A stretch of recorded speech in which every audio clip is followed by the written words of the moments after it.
बिस्मिल्लाहिर्रहमानिर्रहीम अस्सलाम वालेकुम and welcome everybody to freelancer in town.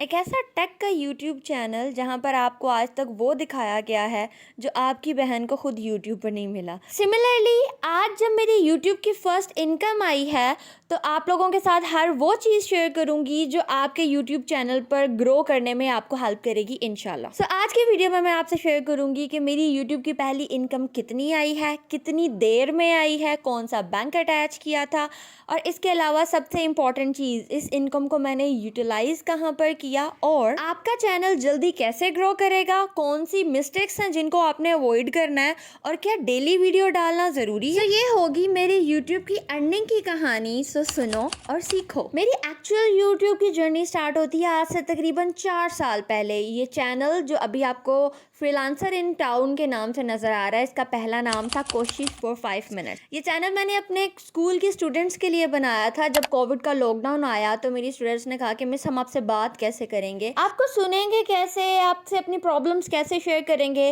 तो मैंने डिसाइड किया कि मैं इनके लिए एक यूट्यूब चैनल बनाती हूँ जहाँ पर कमेंट्स में जिस टॉपिक पर ये बोलेंगे मैं इनके लिए वो वीडियो बना दिया करूँगी, और बिगनिंग में ऐसा ही हुआ। ये एक मोटिवेशन चैनल था जहाँ मैं अपनी स्टूडेंट्स के साथ कम्युनिकेट करती थी थ्रू माई वीडियो, और उन्हीं को फाइनेंशियल इंडिपेंडेंसी समझाने के लिए मैंने अपनी प्रेपली की इनकम और अपनी जो प्रेपली की जर्नी थी वो शेयर की, ताकि उनको फील हो कि हाँ अगर हमारी टीचर घर बैठ के कमा सकती है तो हम भी अर्न कर सकती हैं। उस वक्त मुझे किसी चीज़ का नहीं पता था। एसईओ क्या होता है, थंबनेल कैसे बनाया जाता है, टाइटल क्या होता है, कितनी इंपॉर्टेंस है इन चीज़ों की आपके चैनल को ग्रो करने में। क्योंकि मेरा पर्पस चैनल ग्रो करना तो था ही नहीं, मैं तो सिर्फ एक स्पेसिफिक ऑडियंस से बात कर रही होती थी यूजिंग द यूट्यूब का मीडियम, दैट्स इट। यहाँ पर मैं कुछ पॉइंट्स आपके साथ बहुत इंपॉर्टेंट शेयर करने वाली हूँ। पहली चीज़, जब मैंने यूट्यूब चैनल बनाया था ना ही तो तब मैं रेगुलरली वीडियोस अपलोड करती थी और ना ही आज मैं रेगुलरली वीडियोस अपलोड करती हूँ। मेरा कोई स्केड्यूल नहीं है, कोई ऐसा टाइम फ्रेम नहीं है जिसको मैं फॉलो करती हूँ तो मुझे व्यूज़ मिलते हैं या मेरी अर्निंग होती है, ऐसा कोई सीन नहीं है। मेरे से जब वीडियो बनती है मैं वीडियो अपलोड कर देती हूँ। कभी कभी मेरी वीडियोज़ में अनएक्सपेक्टेड 2 वीक्स 3 वीक्स के गैप्स होती हैं, और कभी कभी मेरी वीडियोज़ एक दिन में 2 भी आ रही होती हैं, 1 2 3 दिन लगातार आ रही होती हैं। सो कोई स्केड्यूल, कोई टाइम फ्रेम नहीं है जिसको मैं तो फॉलो करती हूँ। Still I get YouTube income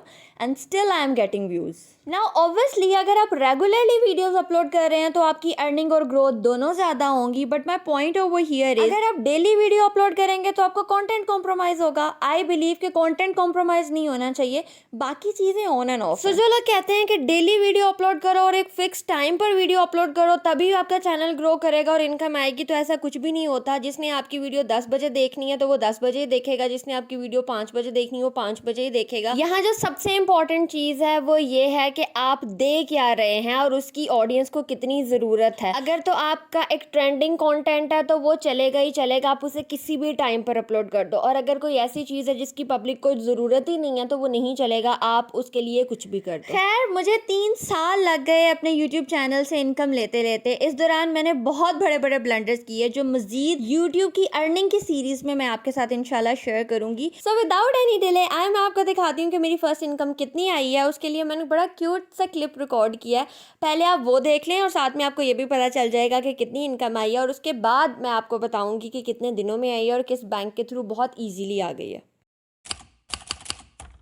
कुछ लोगों के लिए ये थोड़ी होगी और कुछ लोगों के लिए ये ज़्यादा होगी, पर मेरे लिए ये एक रिवॉर्ड है। सो अल्हम्दुलिल्लाह। ये इनाम इसलिए है क्योंकि इस चैनल का पर्पस हमेशा से लोगों की हेल्प करना रहा था। अर्निंग कभी भी मेरी प्रायोरिटी नहीं था इस चैनल के थ्रू। सो वंस अगेन अल्हम्दुलिल्लाह and thank you so much Allah ताला ji, and thank you so much to every single subscriber और हर वो इंसान जिसने मेरे पर ट्रस्ट किया। नाउ एज प्रॉमिस मैंने कहा था मैं आपसे ये भी शेयर करूँगी कि मैंने इस फर्स्ट अर्निंग का किया क्या। तो ये सारी की सारी अर्निंग मैंने अल्लाह ताला के नाम पर दे दी, और ये आपके साथ शेयर करने का रीज़न सिर्फ ये है, जिस तरह हम अपनी बुराइयां बड़ा बढ़ चढ़ के प्राउडली लोगों को शेयर कर रहे होते हैं ना, उसी तरह हमें अपनी नेकियां भी शेयर करनी चाहिए, इस नीयत के साथ कि अगर हमारी बुराई से इंस्पायर होकर कोई उसे अडॉप्ट कर रहा है तो हमारी अच्छाई से इंस्पायर होकर कोई उसे भी अडॉप्ट करे। और यूट्यूब की पेमेंट मेरे एडसन से मेरे यूट्यूब के अकाउंट में विद इन 2 डेज़ आ गई थी। 21 जुलाई को मुझे एडसन का ईमेल आया था और 23 जुलाई को मेरे अकाउंट में मेरे पैसे आ चुके थे। और अपने एडसन के साथ आपने कौन सा बैंक अकाउंट अटैच करना है तो आंखें बंद कर कर आप एमसीबी में अपना न्यू अकाउंट खुलवा लें, क्योंकि this is one of the best banks for international transactions. And number 2, आपकी यहाँ पर डिडक्शन भी कम होती है। बाय कम आई मीन बहुत कम होती है। अब मैं आपके साथ शेयर करने जा रही हूँ वो ब्लंडर्स जो मैंने अपने चैनल पर किए हैं बट आपने उनसे अवॉइड करना है। सबसे पहली चीज़, आपने अपने चैनल पर एक्सपेरिमेंट नहीं करने। ये जो नीश करते रहते हैं ना, ये वाकई में वर्क करती है, क्योंकि जो ऑडियंस आपके पास आ रही है वो सिर्फ इसलिए आ रही है जो कंटेंट आप दे रहे हैं उनको वो पसंद है। अगर आप एक काम करते करते छोड़ के दूसरा काम स्टार्ट कर देंगे तो आपकी मोहब्बत में एक आधे लोग देख लेंगे लेकिन ज़्यादातर नहीं देखेंगे। सो अगर आप टेक के बंदे हैं तो टेक में रहें, अगर आप व्लॉगिंग के बंदे हैं तो व्लॉगिंग में रहें। मैंने ये मिस्टेक की थी, मैंने टेक के वीडियोस में व्लॉगिंग स्टार्ट कर दी थी और फिर मैंने इसको रियलाइज़ किया और इसको यहाँ से ख़त्म करके न्यू चैनल बना दिया। दूसरी मिस्टेक जो मैंने की थी वो ये थी कि जब मेरा चैनल थोड़ा सर उठाने लगा तो मुझे कुछ लोगों ने ना आके फ्री सर्विसेज ऑफ़र करनी स्टार्ट कर दी कि हम आपके चैनल की एसईओ कर देते हैं, इससे ये होगा हम भी सीख जाएंगे और आपकी भी हेल्प हो जाएगी।